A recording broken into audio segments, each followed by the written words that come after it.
Best varicose veins చికిత్సనే పొందండి. నొప్పి లేని చికిత్స కోసం సంప్రదించండి ఎబిస్ హాస్పిటల్. నమస్తే రమ్మగారు. నమస్తే జయ. ఏదైనా పురాణాలకు సంబంధించిన కథలు ఏమైనా ఉన్నాయండి? పురాణానికి సంబంధించింది. ఇది ఏ పురాణంలో ఉందో మనకు తెలీదు. ఓకే ఒక పుకిటి పురాణం అనుకో. వెరైటీగా ఉంటుంది. ఓకే తెలుసుకోవాల్సిన కథ కిందగానే అనిపిస్తుంది. నారద సంసారం. ఆహా. నారదుడికి సంసారం ఏముంది అయినా అదే కదా కదా. ఏమంటారు, త్రిలోక సంచారి. సంచారి. త్రిలోక సంచారి, త్రికాల వేది. ఆ.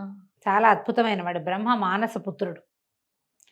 నారాయణ నామస్మరణే చేస్తాడు. కాకపోతే ఈయన ఏంటంటే కలహభోజనుడని, తంపులు మారి, నారదుడు తంపులు మారిని అందరికీ గొడవలు పెడతాడని ఇక్కడ మాట తీసుకెళ్ళి అక్కడ చెప్పి గొడవలకి కారణం అవుతాడని ఇలాంటి బోల్డ్ అనే కథలు ఉంటాయి.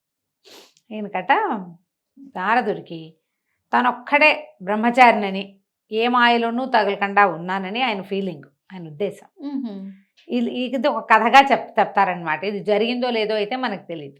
ఆయన ఎంతసేపు చెప్పేవట ఎవరితో మాట్లాడితే, అందరూ మాయలో తగులుకున్నారు, ప్రపంచం అంతా మాయలోనే తగులుకునుంది. బ్రహ్మదేవుడు చూడు సరస్వతీదేవిని మా అమ్మని నాలుక మీద పెట్టుకున్నాడు, ఆయనేమో విష్ణుమూర్తి ఏమో గుండెల్లో పెట్టుకున్నాడు భార్యని, శివుడేమో ఒక ఆవిడని నెత్తి మీద, రెండో ఆవిడికి సగభాగం చేశాడు. ఎవరికి వాళ్ళకి పిల్లలు, సంసారం గోల. ఇంద్రుడి దగ్గరికి వెళ్తే ఆయన సంసారం గోల అయింది.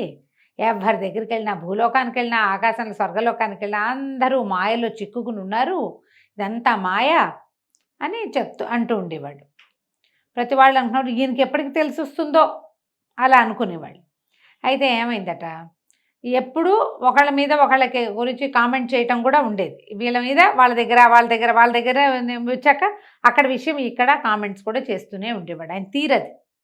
అయితే ఏమైందట, ఒకనాడు విష్ణుమూర్తి దగ్గరకు వచ్చేసరికల్లా ఏమిటి నారద సంగతులు అని అడిగితే, ఏదో త్రిలోకాల్లో ఉన్నవి, ముల్లోకాల్లో ఉన్నవి చెప్పాలి కదా, అది మానేసి ప్రపంచం అంతా మాయలో చిక్కుకుంది ప్రభు, నేను ఒక్కడనే ఏ మాయలోనూ తగులుకోకుండా ఇట్లా ఉన్నాను,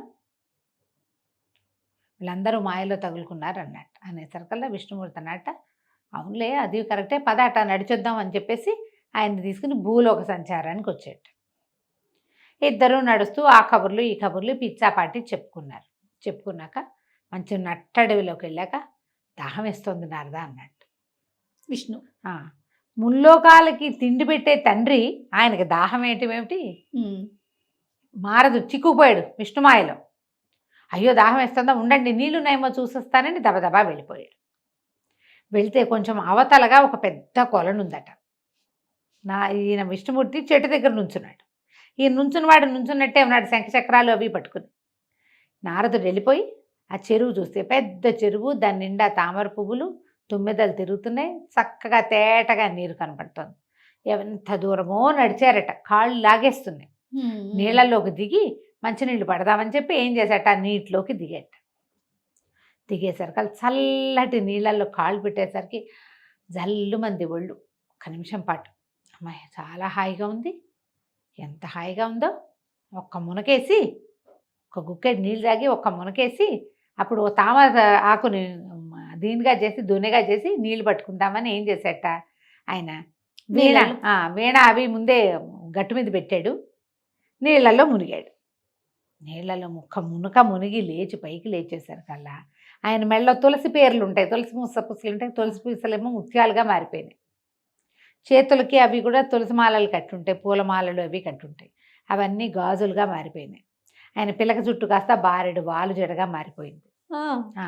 ఈ ఒంటి మీద ఉన్న నారచీర లాంటిది ఒక పంచ, ఒక ఉత్తరీయం ఇట్లా క్రాస్గా పెట్టుకుంటే అదొక చక్కని చీరగా మారిపోయింది. అమ్మాయి నీళ్ళల్లో తన ఇది చూసుకుని, ప్రతిబింబం చూసుకుని నారదుడు ఎంత బాగుంది ఈ అమ్మాయి ఎవరు అని ఆశ్చర్యపోయి, అది తనేనని తెలుసుకుని నేను నారదుణ్ణి వీణక్కడ పెట్టొచ్చాను, విష్ణుమూర్తికి మంచినీళ్ళు తెస్తానన్నాను, అన్నీ పోయినాయి. ఈ మహాద్భుత సౌందర్యాన్ని చూసుకుంటూ, చేతులు నిమురుకుంటూ, గాజులు అవి పరిశీలించుకుంటూ, తన ఉంగరాలు చూస్తూ, మెడ సవరించుకుని మెడలో ఉన్న వస్తువులు చూసుకుంటూ, ఇట్లా జడింత పొడుగున తాచుపాములాగా వేలాడుతుంటే జడ ముందుకు తీసుకుని అల్లుకుంటూ ఇవన్నీ మర్చిపోయాడు. బయటకు వచ్చి ఆ చుట్టూత చెట్ల పువ్వులుంటే పువ్వులు చూడగా అబ్బా ఎంత బాగున్నాయి ఆ పువ్వులని ఓ 2 చెట్ల పువ్వులు కోసుకోవటం మొదలుపెట్టాడు. అయిపోయింది, మాయలో పడిపోయాడు ఆ దెబ్బకి. అంతే. అక్కడి నుంచి ఏమైందట, విష్ణుమూర్తి నవ్వుతూ చూస్తున్నాడు. ఇదంతా ఆయనకు తెలుసు కదా, జగన్నాటక సూత్రధారి చూస్తూ ఉన్నాడు. అక్కడి నుంచి ఏమైంది, ఒక దారిలో ఒక రాజకుమారుడు ఒక ఆయన గుర్రం వేసుకున్నట్టు వస్తూ విష్ణుమూర్తిని చూసి ఆయన విష్ణుమూర్తి అనుకోలే, ఎవరో పెద్ద మనిషి అనుకున్నాడు. శంఖచక్రాలు మన కథలో కనపడితే కానీ ఆయన కనపడలా. ఇక్కడ ఎక్కడైనా నీళ్లు దొరుకుతాయండి అని అడిగాడు. ఈ పక్కనే చెరువు ఉంది, వెళ్ళమన్నాడు. ఆ కుర్రాడు గుర్రం వేసుకుని రాజుగారు అబ్బాయి అటు వచ్చి ఆ మంచినీళ్ళ కోసం చెరువులో దిగి ఆ చెరువు పక్కన ఉన్న పువ్వులు కోసుకుంటున్న మహాద్భుత సౌందర్యవతి అయిన అమ్మాయిని చూసి మైమరిచిపోయాడు. ఎవరమ్మాయి నువ్వు ఏమిటి అని అడిగాడు. నేను ఎప్పుడు ఇక్కడే ఉంటానని చెప్పింది. అమ్మాయి ఎవరంటే ఏం చెప్తుంది. అక్కడి నుంచి అబ్బాయి అన్నాడు, నువ్వు నాతో రా, నువ్వు నాకు ఎంతో నచ్చావు, మన ఇద్దరం పెళ్లి చేసుకుందాం అనేసరికల్లా ఆ నవయువకుడిని చూసి మైమరిచిపోయిన ఈ అమ్మాయి రూపంలో ఉన్న నారదుల వారు వెళ్ళిపోయాడు. రాజకుమారుడితో పాటు వెళ్ళిపోయారు. అక్కడ మరి శరీరం పనిచేస్తుంది కదా, శరీరం దాని ధర్మాన్ని అది నిర్వర్తిస్తుంది. అంతే కదా. వెళ్ళిపోయాక ఎంతో అన్యోన్యంగా ఉన్నారు రాజకుమారుడు నారద గారు. ఎంత అన్యోన్యంగా ఉన్నారో. వరుసగా పిల్లలు పుట్టారు. 60 మంది సంతానం కలిగారట. ఎంతో చక్కగా పిల్లలకి ప్రభవ, విభవ, శుక్ల, ప్రమోదూత ఇలాంటి చక్కగా పేర్లు కూడా పెట్టుకున్నారు. పెట్టుకున్న తర్వాత ఏమైంది, కొన్నాళ్ళు అయిన తర్వాత విష్ణువు ఇదంతా చూస్తున్నాడు సరదాగా. బ్రహ్మదేవుడికి చాలా కష్టం తోచింది. ఏదో చిన్న కుర్రాడు, వాడికి తెలిసి తెలియక మాయని మన ఎక్కిరిస్తే మాత్రం ఇంత శిక్ష ఇస్తావా, ఇంతకాలమా అని అనేసరికల్లా సరేలే వాడి సంగతి ఏమిటో మనం చూద్దామని ఏం చేశాడు, ముందు ఈ నారదుడిని వెనక్కి తేవాలి. ఊరికే వచ్చి వెళ్ళి రా అంటే వస్తాడా, రాడు. అందుకని ఈ మాయ ఛేదించాలి. ఇప్పుడు అక్కడి నుంచి ఈ పక్క రాజ్యం వాళ్ళకి ఈ రాజ్యం వాళ్ళతో యుద్ధాన్ని కల్పించాడు. పక్క రాజుగారు నారదుడు గారి భర్త గారి రాజ్యం మీదకి దండెత్తాడు. ఓకే. ఇరు రాజ్యాల మధ్య బోలెడంత యుద్ధం జరిగింది. ఎంతోమంది చచ్చిపోయారు. నారదుడి భర్త, పిల్లలు అందరూ మరణించారు. మొత్తం 60 మంది పిల్లలు మొత్తం అందరూ మరణించేసరికల్లా అదంతా మాయే కదా, కల్పిత గాథ కదా. ఆ నారదుడు ఈ ఇక్కడికి వచ్చి యుద్ధ రంగానికి స్త్రీ వేషధారి అయిన నారదుడు లబో దిబోమ నేడుస్తూ, నా పిల్లలో నా భర్తో, అయ్యో నా సంసారం ఇలాగైపోయిందో, ఓ నేడుస్తూ నేను చచ్చిపోతాను అని చెప్పి పరిగెత్తుకుంటూ ఆ పక్కనే ఉన్న చెరువులో పడ్డానికి పరిగెత్తేసరికల్లా వెనకాల నుంచి పట్టుకున్నట్టు విష్ణుమూర్తి. ఓ నారదా, ఏమిటిది, ఏం చేయబోతున్నావు, ఏం చేయడానికి వచ్చావు, మంచినీళ్ళు తెస్తావా, తేవయ్యా అని చెప్తే ఏమిటో చేస్తున్నావు నువ్వు, ఈ వేషం ఏమిటి, ఈ అవతారం ఏమిటన్నాడు. నేను నారదుడిని ఏమిటండి, నన్ను నారదుడు అంటారు, నా భర్త పిల్లలు చచ్చిపోయారు, నేను చచ్చిపోవడానికి వెళ్తున్నాను, ఆత్మహత్య చేసుకోవడానికి ప్రాణత్యాగం చేయడానికి వెళ్తున్నాను, మీరెవరో నాకు తెలీదు, నన్ను వదిలిపెట్టండి అని గింజుకుంటున్నట్ట విష్ణుమూర్తి కనిపించినా సరే. అప్పుడు ఈయనేమన్నట్ట, నీకు ఎంత నీ మాయలో ఉన్నావు నువ్వు, ఓ పని చెయ్యి, నీ చెరులోకి వెళ్ళు, చెయ్యి మాత్రం పైకి పెట్టి మునుగు, తర్వాత మాట్లాడదాం అనేసరికి ఆయన మొహంలో ఉన్నటువంటి ఆ సమ్మోహక శక్తికి ఈ నారద వేషంలో, అదే స్త్రీ వేషంలో ఉన్న నారదుడు చెరువులోకి పోయి చెయ్యి మాత్రం పైకి పెట్టి మునిగాడట. తలారా మునిగేసరికి ఆ తెగబారెడు కూరలన్నీ పోయి పిలక చుట్టూ వచ్చింది ఆయనకి, వస్తువులన్నీ పోయి తులసి పేర్లు వచ్చినాయి. చెయ్యి మాత్రం నీటిలో మునగలేదుగా, చేతి గాజులు, ఇక్కడ స్త్రీలు పెట్టుకునే ఆభరణాలు మాత్రం ఉండిపోయింది. ఈ నీళ్ళలో నుంచి లేచిన నారదుడు ఒక తామరాకు లాగి నీళ్లు పట్టడానికి ఇట్లా నీటిలో ముంచేసరికి ఆయన చెయ్యి కనపడింది. ఇదేమిటి, గాజులున్నాయి నా చేతికి అని ఆశ్చర్యపోయాడు.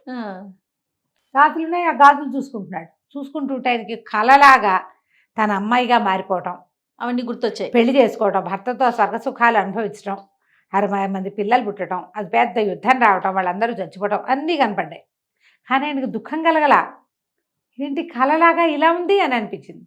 నీళ్ళలోంచి బయటకు వచ్చి విష్ణుమూర్తికి నీ మంచినీళ్ళు అందించిపోయాడు. ఆయన నీళ్ళు అందుకుంటూ మాయ బాగుందా నారదా అని అడిగాడు. అనేసరికల్లా ఆశ్చర్యపోయాడు. ప్రభు అదంతా నిజమా అన్నాడు. అదంతా నిజంగానే జరిగింది, నువ్వు అనుభవించిందే. చచ్చిపోతానంటే చెయ్యి బయట పెట్టి స్నానం చేయమన్నాను నేను, ఆలోచించుకో. మాయ అలాంటిది. వీళ్ళు చిక్కున్నారు, వాళ్ళు చిక్కున్నారు, నేను చిక్కోలేదు అనుకోవద్దు. అది నిన్నంటలేదు కాబట్టి, నిన్నంటిందా ఇక నీదేం లేదు, ఇంకా నువ్వంటూ ఉండదు, ఇంకా అదే కదా, అది వదిలిపెట్టదు. మాయాదేవి అంత పని చేస్తుంది. ఆ తర్వాత ఇంకెప్పుడు నారదుడు ఇలాంటి మాటలు మాట్లాడలేదట. కానీ తన తండ్రి దగ్గరికి వెళ్ళి నాకు సంతానంగా కలిగిన 60 మంది పేర్లు చిరస్థాయిగా ఉండేలాగా చేయమని బ్రహ్మదేవుడిని అడిగాడట. అడిగితే అప్పుడు మన తెలుగు సంవత్సరాలకి ఆ పేర్లు పెట్టారు. ప్రభవ, విభవ, శుక్ల, ప్రమోదూత. ఆ సంవత్సరాల పేర్లు నారదుల వారి కుమారులని చెప్తారు. నారదుల వారు అమ్మాయిగా మారినప్పుడు పుట్టిన కుమారులు. కథ కంచికి మనం ఇంటికి. భలే ఉంది రమ్మ గారు, చాలా బాగుంది. నమస్తే అండి. నమస్తే.